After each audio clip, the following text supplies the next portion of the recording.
morning, everybody. This is Coach Richard Wharton with Online Bike Coach, and in today's Xert Daily Ditty, I've got a couple of fun things I'm going to share with you, and I'm excited to sort of show the results. Now, if you recall, yesterday the workout showed that I needed another endurance workout, but when I was looking at the planner, I realized that all of the suggested weekly focuses and the actual weekly focuses were out of sync just a little bit. So I decided to go ahead and do a harder workout, and I wanted to try to change that just a little bit. If we take a look at the current weekly status, it's asking for a breakaway specialist. Well, yesterday I did an intense workout, a couple of 30-30s, and now my weekly focus is within 45 seconds of the rouleur of the breakaway specialist goal that it has set for me. Now, it also is kind of interesting.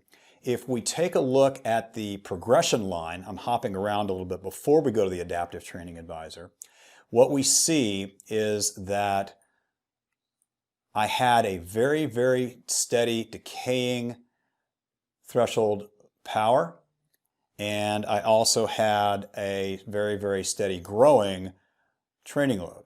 Well, yesterday I decided I was going to go ahead and do a breakthrough workout. Now, my favorite breakthrough workout happens to be Veronique Biot 30-30s, and I also did it with the goal of trying to still hit a 5-ish minute focus, and I kind of achieved both goals. Let's take a look at the workout itself. This silver medal was performed like this. I gave myself a very healthy warm-up. I like to do that because I'm over 50. And you can see that these 30-second intervals started off at a moderate intensity. And then as I hit about minute 40, I increased the intensity, biting into the old MPA signature. In fact, let's take a look at that real quick by going to the advanced MPA and hitting the previous button. And what we can see is that I started to bite into it, I started to bite into it, I started to bite into it, and right around here, you can see there's a 390 and an MPA of 634. I decided to go ahead and give it the gas. So when you get inside of 200% of your MPA, translation, 390 watts times 2, that's almost, it's 800, and let's see, that's 760 watts. I am 780 watts. I am at an MPA of 634. I'm inside of 200%. That's when you know you have gone from a suppressed MPA to a depressed MPA, and that's when you know that you might be able to achieve a breakthrough. So in the next interval, you can see I went in, I'm going to zoom in for you, and I crossed the Rubicon about 2/3 of the way through, and I stayed there for an extended period of time. Okay? When we add heart rate into it, we can see that I blew a 186, and honestly, that's probably the highest number I've seen in about 8, 10, 12 weeks, something like that. So I got there. Now, if you look right down here, you can see that I did flatline my MPA at roughly my threshold. I think I could have done more, but I was actually using my VO2 Master mask at the time, and it blocked. I wasn't able to get the air in that I needed because of a glitch.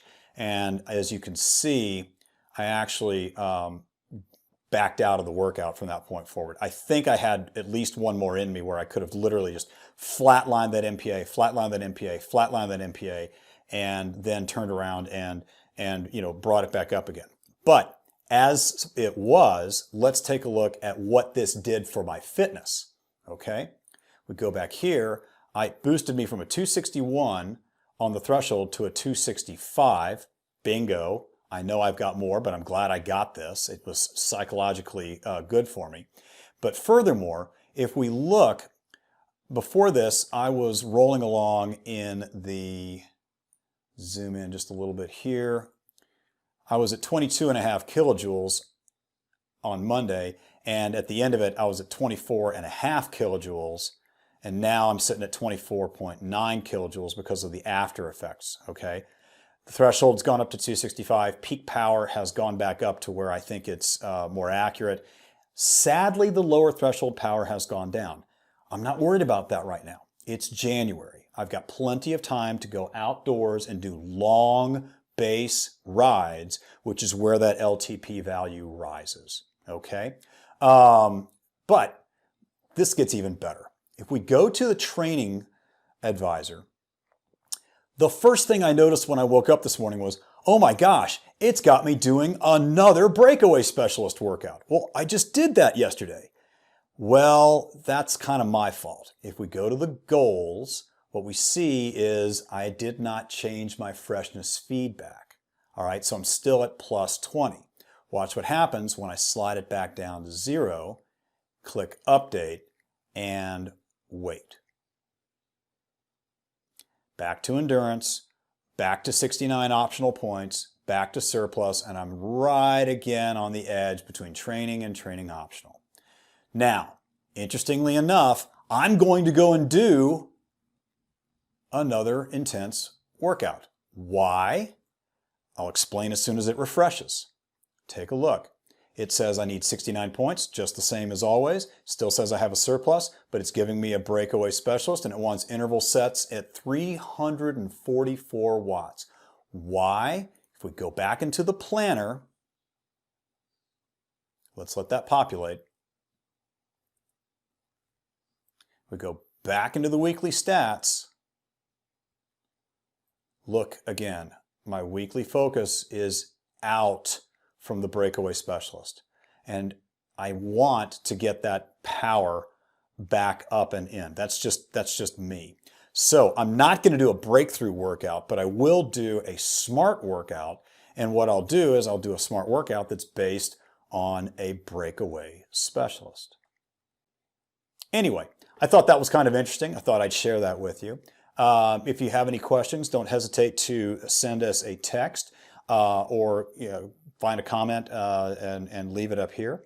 I'll be hopping on the bike shortly, and this will be posted on the blog as well as on several Facebook pages. Thanks, and have a great ride.